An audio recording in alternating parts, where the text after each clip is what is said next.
صوفی بزرگ حضرت میاں میر کا دربار لاہور میں ہے۔ یہ لاہور کے علاقے دھرمپورہ میں واقع ہے۔ یہ دربار دھرمپورہ نہر سے تھوڑا آگے جا کر میاں میر موڑ سے انفینٹری روڈ پر تھوڑا آگے جا کر دائیں طرف ایک سڑک مڑتی ہے جہاں پر بورڈ لگا ہے حضرت میاں میر دربار کا۔ اس گلی سے کچھ آگے جائیں گے تو تھوڑے سے فاصلے پر میاں میر ہسپتال کے سامنے میاں میر دربار ہے۔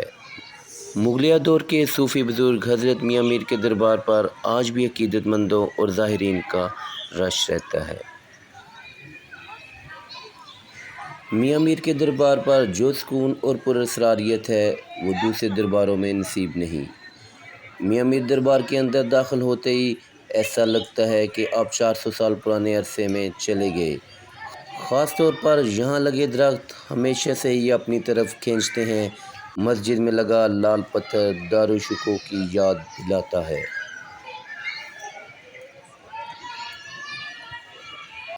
میاں میر 7 میں پیدا ہوئے۔ ان کا اصل نام میر محمد تھا۔ وہ آگے چل کر اسلام اور سکھ مت کے ہم آہنگی کی علامت بن گئے۔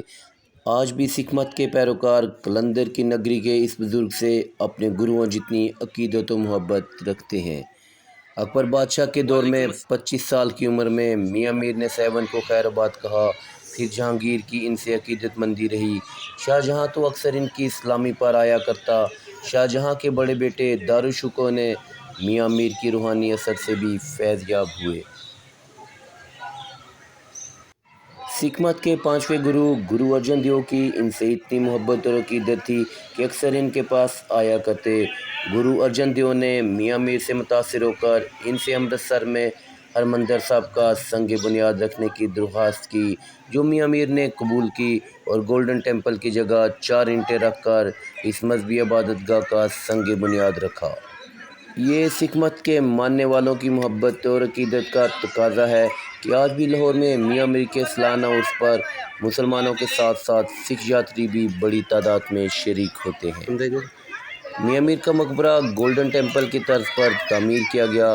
چاروں اطراف مسجد، بیٹھک، مدرسہ اور قبرستان ہیں، جبکہ درمیان میں مزار ہے۔ یہاں بہت رونق رہتی ہے۔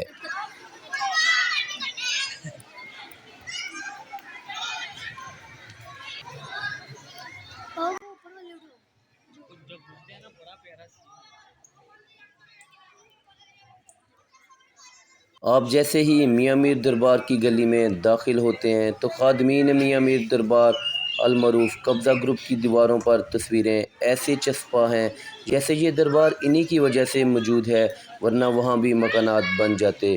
افسوس یہ وہ میاں میر ہیں جنہوں نے جہانگیر سے تحفہ لینے سے انکار کیا۔ شاہ جہاں میاں میر کی اجازت کے بغیر ان کی خانقاہ میں داخل نہیں ہو پاتا تھا، لیکن ارجن دیو پر مغلیہ دور میں ہوئے مظالم کو دیکھ کر میاں میر نے یہ پیشکش کی، اگر یہ چاہیں تو میں ان کی جان بخشی کے لیے مغل بادشاہ سے بات کروں، لیکن ارجن دیو نے کہا کہ میں رضا پر راضی ہوں، مجھے کچھ نہیں چاہیے، میرے بیٹے کی بخشش کے لیے کچھ کریں۔ ارجن دیو کے بیٹے گرو ہرگوبند سنگھ اپنی جوانی میں میاں میر صاحب کے پاس آتے رہے۔ اس کے بعد پھر ہرگوبند کے بیٹے تیغ بہادر کی بھی بچپن میں میاں میر سے ملاقاتیں ہوتی رہی۔ اس طرح میاں میر اور ارجن دیو کے 3 پشتوں کے تعلق داری بھی سکھ مت کے پیروکاروں کی میاں میر سے عقیدت کا سبب بنی۔ لاہور کا ایک بہت ہی مشہور سنیارہ جوہری چھجو رام، اس کی دیانتداری بلخ و بخارا میں مشہور تھی، میاں میر کا مرید تھا۔ دنیا داری کو ترک کیا، شہر سے باہر جہاں آج میو ہسپتال ہے اپنے لیے ایک اونچا چبارہ تعمیر کروایا اور وہاں بیٹھ کر لوگوں کی خدمت کرنے لگا۔ اب وہ چھجو رام سے چھجو بھگت بن چکا تھا، جس کی سخاوت کے چرچے بلخ و بخارا میں مشہور تھے۔ ایک کہاوت مشہور ہوئی، جو سکھ چھجو کے چبارے، نہ بلخ نہ بخارے۔ دارالشکوہ نے اپنی کتاب سکینۃ الاولیاء میں میاں میر کے بارے میں بہت سی باتیں کی۔ دارالشکوہ کو حضرت میاں میر بالا پیر سے اتنی عقیدت تھی کہ دارالشکوہ لاہور کا گورنر ہوا تو فجر کی نماز ادا کرنے کے بعد دلی دروازے سے نکل کر روزانہ ننگے پاؤں چلتا، میاں میر صاحب کے مزار پر حاضری دیتا۔ اس نے خصوصی طور پر راجپوتانہ سے سنگ سرخ منگوایا تاکہ دلی دروازے سے مزار تک ایک راستہ تعمیر کیا جائے، اس کے گرد خوبصورت باغ لگائے جائیں، لیکن چھوٹا بھائی زیادہ طاقتور تھا، اورنگزیب نے اسے قتل کروا دیا اور خود تخت شاہی پر قابض۔ ابن انشا اردو کی آخری کتاب میں لکھتے ہیں، بچوں، اورنگزیب نہایت دیندار اور پارسا بادشاہ تھا۔ اس نے ساری عمر کوئی نماز نہیں چھوڑی اور نہ کوئی بھائی۔ اس سنگ سرخ سے اس نے بادشاہی مسجد تعمیر کی، لیکن میاں میر صاحب کے مزار کو بھی مکمل کیا۔ آج بھی آپ مزار کے احاطے میں جو قدیم مسجد ہے، وہاں کچھ مقامات پر وہی سنگ سرخ دیکھ سکتے ہیں۔ میاں میر دربار کے چاروں اطراف سنگ سرخ لگا تھا، جو اب ہٹا دیا گیا ہے۔ اب صرف مسجد میں ہی یہ سنگ سرخ بچا ہے۔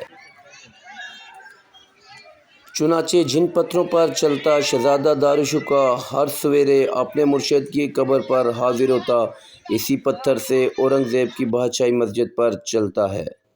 وہی لال پتھر قبر پر جاتا تھا، یہی لال پتھر مسجد کی طرف جاتا ہے۔ میاں میر دربار پر جمعرات کو بہت رونق ہوتی ہے۔ شام ڈلتے ہی قوالی والے آ بیٹھتے ہیں، رات گئے تک قوالیاں چلتی ہیں۔ 7 ربیع الاول 1635 کو حضرت میاں میر نے اس جہاں کو الوداع کہا تو انہیں موضع ہاشم پور میں دفن کیا گیا۔ اب یہ علاقہ بستی میاں میر کے نام سے جانی جاتی ہے۔ آپ آخری عمر میں بیماری میں مبتلا ہوئے، 5 دن تک بیمار رہے۔ 7 ربیع الاول 1045 کو اپنے مالک حقیقی سے جا ملے۔ آپ نے وفات اسی محلہ میں پائی۔ یہاں پر آپ کا حجرہ تھا، جس میں آخر تک آپ مقیم رہے اور بعد از وفات وہیں مدفن ہوئے۔ ہر سال ربیع الاول کے مہینے میں آپ کا عرس نہایت عقیدت و احترام سے منایا جاتا ہے۔ میاں میر کے مزار پر ایک لائبریری بھی قائم ہے، جس میں مختلف علوم پر کتابیں لکھی گئی ہیں۔ بے شمار کتب کا ایک اہم ذخیرہ موجود ہے۔ یہ لائبریری جس عمارت میں قائم ہے، وہ بھی تاریخی اہمیت کی حامل ہے۔ اس کی تعمیر کو کئی سو سال گزر چکے ہیں۔ وہ گزرنے کے ساتھ ساتھ اس عمارت پر موجود فریسکو ورک کافی خستہ حال ہو چکا تھا، جسے اب بحال کر دیا گیا ہے۔ امرتسر میں سکھوں کے مذہبی مقام گولڈن ٹیمپل کا سنگ بنیاد بھی حضرت میاں میر نے رکھا۔ آج بھی سکھ مت کے ماننے والے ان کے دربار پر حاضری دینا شہادت سمجھتے ہیں۔ حضرت میاں میر اکبر کے دور میں بھی لاہور کے امیر تھے اور آج بھی ہیں۔ دل اور روح کی گھڑی سے جھانک کر دیکھیں، ایک الگ ہی منظرنامہ آپ کا منتظر رہتا ہے۔ یہ تھا آج کا ولاگ۔ مزید ایسے ہسٹوریکل ولاگز کے لیے ہمارے چینل کو سبسکرائب کریں اور دوستوں سے شیئر کرنا نہ بھولیے۔ کمنٹس میں اپنا فیڈ بیک ضرور دیجیے۔